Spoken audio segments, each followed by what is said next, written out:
வாழ்த்தி மகிழ்வோம். இன்று நாம் பாலக வீதி 23வது பகுதியை காண உள்ளோம். பாலக வீதி 23வது பகுதி என்று சொல்லக்கூடிய பார்த்திருக்கும் லட்சிய கருத்தில் வீற்றிருக்கும் திறவுகோல். இது கரந்துரை சொல் வரையறை என்று கூறலாம். வரையறை என்பது டெபினிஷன் என்று ஆங்கிலத்தில் கூறுவோம். இந்த பார்த்திருக்கும் லட்சிய கருத்தில் வீற்றிருக்கும் திறவுகோல் எவ்வாறு நிலைப்பெற்று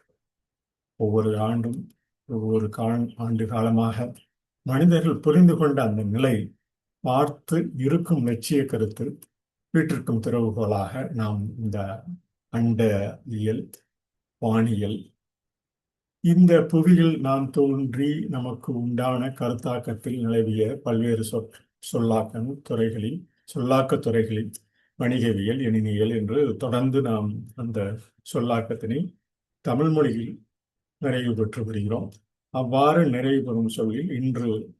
இந்த பார்த்திருக்கும் லட்சிய கருத்தில் வீற்றிருக்கும் திறவுகோலாக பட்டினப்பாளையில் கூறியவற்றை ஒவ்வொரு சொல்லாக எடுத்துக்கொண்டு கிட்டத்தட்ட இன்று பாளைய விதி 23வது பகுதியை காண உள்ளோம். இந்த 23வது பகுதி கடல் என்று சொல்லக்கூடிய இந்த சொல் ஏன் ஒவ்வொரு காலத்தில் இந்த கடல் என்ற சொல்லுக்கு கிட்டத்தட்ட 60 100 என்று அந்த ஒரு கடல் என்ற சொல்லுக்கு அந்த ஒரு பொருள் பெறக்கூடிய கடல் நீர், கடல் அளவு, சுற்று நீர் எவ்வாறு நமது உயிரின இயக்கத்தில் தோன்றிய நிலப்பகுதியில் நிலை பெற்றவையெல்லாம் ஒரு காலகட்டத்திலும் அறிந்து புரிந்த மனித இனம் அதை பதிவாக நிலை பெற்றுள்ள இந்த பதிவினில் நாம் அறிய வேண்டிய இந்த மெய்யறிவை இயற்கையை தரும் கொடை என்று இந்த கடல் என்ற சொல்லிற்கு ஏன் ஒரு சொல்லிற்கு பல்லாயிரக்கணக்கான அந்த ஒரே பொருள் தான், ஆனால் பல்லாயிரக்கணக்கான சொற்கள் ஒவ்வொரு காலகட்டத்திலும் சொல்லி அதை குறிப்பினில் நிலை பெற்று பதிவினில் நிலை பெற்றவை ஒரு சொல் கடல் என்ற ஒரு சொல் கூறினால் இவ்வளவுக்கும் பொருந்தும் என்று அந்த ஒரு சொல்லே நிலை பெற்றுள்ளது. நாம் புரிந்து கொள்ள வேண்டிய நிலை. இந்த உருத்திரங்கண்ணார் கூறிய அந்த பட்டினப்பாளையில் எவ்வாறு அந்த கருத்தாக்கம் வசையில் புகழ் வழங்க வேண்டும். வசையில் புகழ் என்று சொல்லக்கூடிய வண்ண வடிவ செய்கை எவ்வாறு அந்த பேர் அதிர்வு ஏற்பட்டும் அந்த பேரண்ட அதிர்வு ஏற்படும் அந்த நிலையில் கூறியிருந்து தொடர்ந்து பயிர்ந்துள்ளோம். இந்த ஒன்றிலிருந்து இன்று 23 வரை தொடர்ந்து பார்த்தவர்களுக்கு எளிதாக புரியும். இந்த வசையில் புகழ் வயங்கு விண்ணின் திசை திரிந்து தெற்கு தற்பாடிய தலிவுணவின் புல் தேம்ப புயல் மாறி வான் பொய்ப்படும் தான் பொய்யா மலை தலைய கடல் காவேரி. அந்த கடல் என்று சொல்லக்கூடிய அந்த சொல்லினை கடல் காவேரி புனல் பறந்து பொன்குளிக்கும் விளைவு வரா கழனி என்று இந்த சொல்லக்கூடிய அந்த சொல் எவ்வாறு ஒவ்வொரு காலகட்டத்திலும் பல்வேறு பொருட்களில் நடைபெற்ற போதிலும் இந்த ஒரு சொல் கடல் என்ற சொல் எவ்வாறு இயற்கையோடு இணைந்து வாழும் நமது மனித இனத்திற்கு உண்மையான அறிவையும் அமைதியும் தருகிறது என்ற அந்த கடல் என்ற சொல் நாம் அறிய வேண்டிய புரிய வேண்டிய ஒன்று. இந்த கடல் என்ற சொல் எவ்வாறு பல காலம் நடைபெற்று உள்ளது என்பதனை இந்த கடல் என்ற சொல்லில் அரலை, அரி, அலை, அழுவம், அலம், அளக்கர், ஆர்களி, ஆளந்தை, ஆலி, ஈண்டு நீர், உறவு நீர், உவர், உவரி, உவா, ஓதம், ஓதவனம், ஓலம், கயம், களி, கார்கோல், கிடங்கர், குண்டு நீர், குரவை, சக்கரம், சலதரம், சலநிதி, சலராசி, சலதி, சுழி, தாளி, துறை, தெண்டிரை, தொடரல், தொன்னீர், தோளம், நரலை, நிலைநீர், நீத்தம், நீந்து, நீரகம், நிரதி, நீராளி, நெடுநீர், நெறிநீர், பரப்பு, பறவை, பரு, பாரி, வாலி, பாணல், பிரம்பு, புணர்ப்பு, புணரி, பெருநீர், பௌவம், மழு, முன்னீர், பரி, வளையம், வளைநீர், வாரி, வாரிதி, வீரை, வெண்டிரை, வேளாளி, வேலை என பல சொற்களால் தமிழில் கடல் என்ற அந்த ஒரு சொல் அந்தந்த பகுதியில் உள்ள மக்கள் அந்த பொருளினை குறிப்பிட்டுள்ளதனால் கடல் என்ற சொல் அந்த பொருள் கடல் என்ற சொல்லு நாம் விரிவாக்கமாக அறிந்து கொண்ட நிலையிலும் இவ்வாறான சொற்கள் ஒவ்வொரு காலகட்டத்திலும் ஒவ்வொரு பதிவிலும் நிலைபெற்றுள்ளது என்பதை கூறி இந்த பாடலுடன் இந்த கடல் நீர் தங்களின் மந்தாதிரிய பாடலுடன் பதிந்து மேலும் அந்த பதிவினை நிறைவு செய்யும். கடல் சூழ்நிலை பனிப்பொழிவு உடல் தந்த உயிரணு தாயன். கடல் சூழ்நிலை பனிப்பொழிவு இவ்வாறான இந்த கடல் சூழ்நிலை பனிப்பொழிவு நமக்கு ஒரு ஆதாரத்தை கொடுக்கக்கூடிய அந்த பனியிலிருந்து பனிப்பிரதேசத்திற்கு எவ்வாறு கடல் நீராக பெருகி அந்த கடல் நீர் எவ்வாறு நமக்கு உயிரினமாக தோன்றிய அந்த உடல் தந்த உயிரணு தாயணை, அந்த தாயணை என்று சொல்லக்கூடிய ஒவ்வொரு பொருளுக்கும் ஒவ்வொரு உயிரின பொருளுக்கும் நிலையாக அந்த உயிரணுக்களும் உயிர் அணுக்கணு நிலை பெற்றவை தாயணையாக நமது குடல் இயக்க குருதி ஓட்டத்தில் மடல் முறை மாறி மின்னலை மின்துகள்கள் மின் சுமை தாங்கும் திறன் மின்னூட்டம் தரும் பாங்கு மின்னியல் இணையத்தரவு அருகலை என இன்று அருகலை என்று சொல்லக்கூடிய வைஃபை என்று ஆங்கிலத்தில் சொல்லக்கூடிய இவ்வாறான நிலை இந்த மின்னலிருந்து பெறும் மின்சாரம் மின்னியலாக பிரிகவை மின்னலை அந்த மின்துகள் எவ்வாறு கண்டுபிடிக்கலாம் என்று அந்த மின்னியலில் கண்டுபிடித்தவை எல்லாம் தொடர் நமது மனித பதிவுகளில் நிலைப்பற்றி மனித மனப்பதிவுகளில் ஆழமாக ஊன்றி நிலைத்து அவை தொடர் பதிவாக பொருள் ஒன்றுபட இருந்த போலும் மொழிதனில் நாம் புரிந்து கொள்ள வேண்டிய அந்த மொழிதனில் நாம் மொழியை புரிந்து கொள்ள வேண்டும் என்பதனை வலியுறுத்தி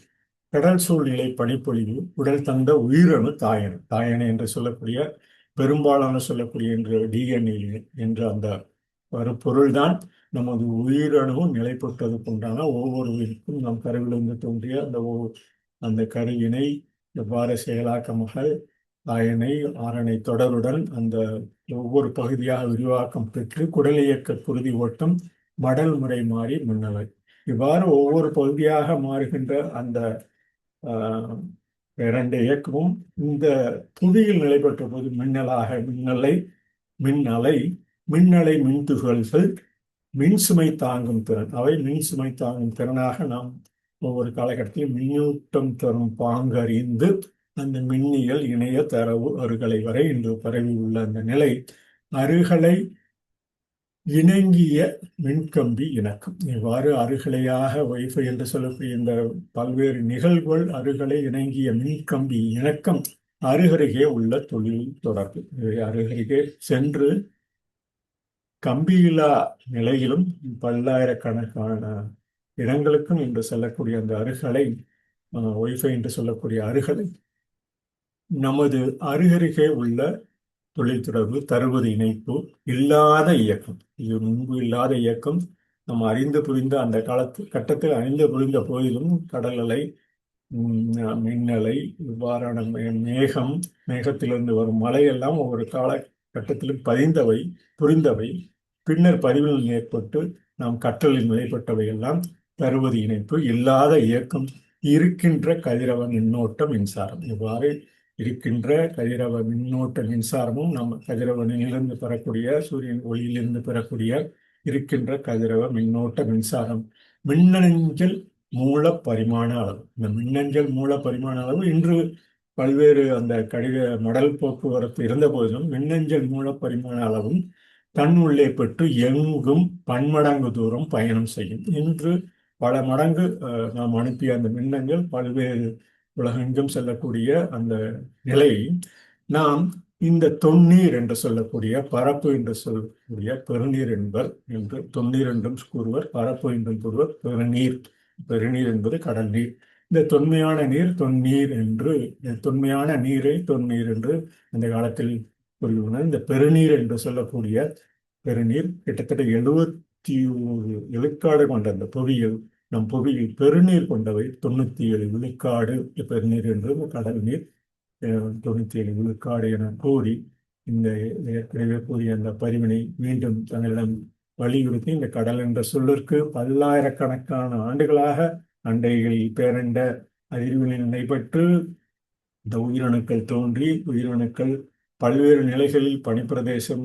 போன்ற அந்த நீர் துகள்கள் எல்லாம் அந்த பகுதியிலும் பெருகி கடல் நீரிலும் பெருகி அந்த சிறு சிறு சிறு உயிரணுக்கள் கொண்ட அந்த பல்வேறு நிலப்பரப்பும் நீர்ப்பரப்பு நிலப்பரப்பில் தோன்றி மனித இனமாக தோன்றியது என்பதனை நாம் அறிந்து கொள்ள வேண்டிய இந்த காலகட்டத்தில் நாம் பட்டினப்பாளையில் கூறியது போல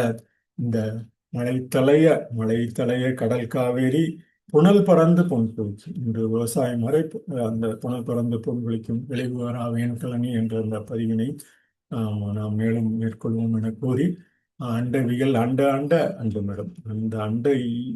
இயல் அண்ட அண்ட அண்டுமிடம் கண்டவை கொண்டவை அண்டுமுவை மண்டலமுவை. நாம் அந்த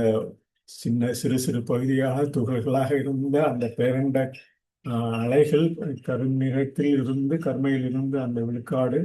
பேரண்ட அதிர்வெளியில் ஒளி பெற்று அந்த ஒளி சிதறல்கள் பல்லாயிரக்கணக்கான கோடிக்கணக்கான ஆண்டுகளாக நமது மண்டல மடை சூரிய கதிரவ மண்டலம் வரை பெருகியவை கண்டவை கொண்டவை அண்டமை அண்டுமவை மண்டலமவை. ஒவ்வொரு பகுதியாக அண்டுமவை. நமது உடலில் எவ்வாறு அண்டும் அந்த ஆரணை உள்ளதோ தாயணை உள்ளதோ அதே போல் நமது மண்டலத்திலும் சூரிய மண்டலத்தில் புவியும் புவி நீர்நிலையும் கண்டத்தில் உண்டியவை யாண்டுமவை மண்டியவை. இவை ஒவ்வொன்றாக மண்டி நிலைத்து நின்றவை கண்டமானவை. பின்னர் ஆண்டவை துண்டானவை நாம் காண்பவை இந்த நிலப்பகுதி என கூறி இந்த கடல் என்ற பதிவினை நிறைவு செய்கிறோம். நன்றி, வணக்கம்.